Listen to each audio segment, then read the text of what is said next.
Hey friends, happy Friday. The 1st of April, 25% of 2022 is already gone. Isn't that crazy?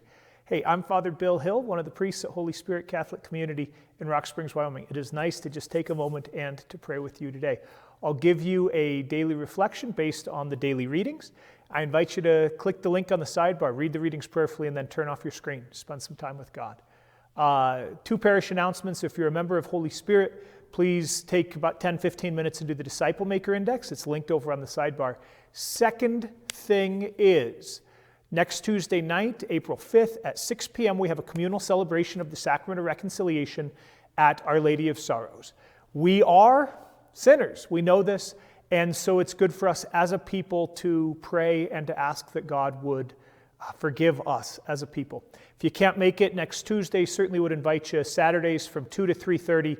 We are celebrating that Sacrament of Reconciliation at the SCM Parish Center, 624 Bridger Avenue. Okay, let's get into it. We have a reading from John's Gospel, and then we have a reading from the Book of Wisdom.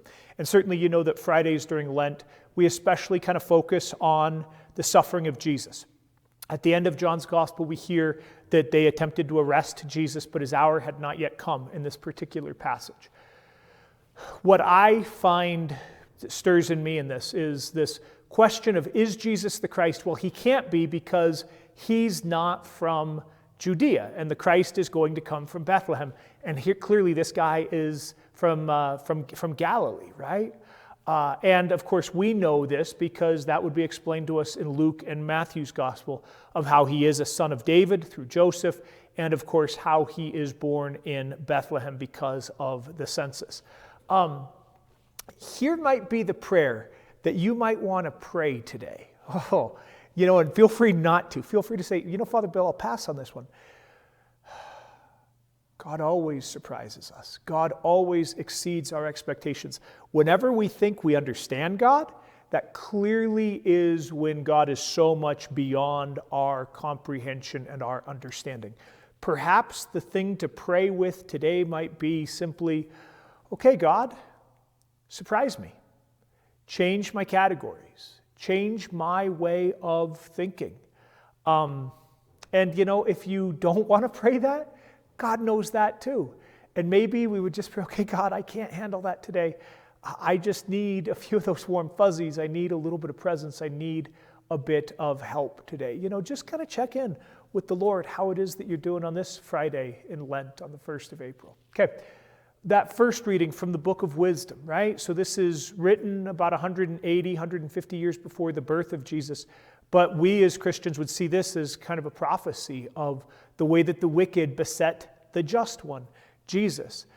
Certainly we could read it in a much more broad wisdom sort of a sense of like, this is what happens when we attempt to live the life of grace and the life of God. The Japanese have an expression that I remember whenever I'm kind of feeling some social discord, but the expression is, the protruding nail gets hammered down. I appreciate how Japanese, with a much more communal culture, don't celebrate individualism and marching to the beat of our own drummer, quite like Americans do. But you might feel like you're being hammered down these days, like you are the just one, beset by the wicked ones. You might feel exposed or betrayed or alone or whatever.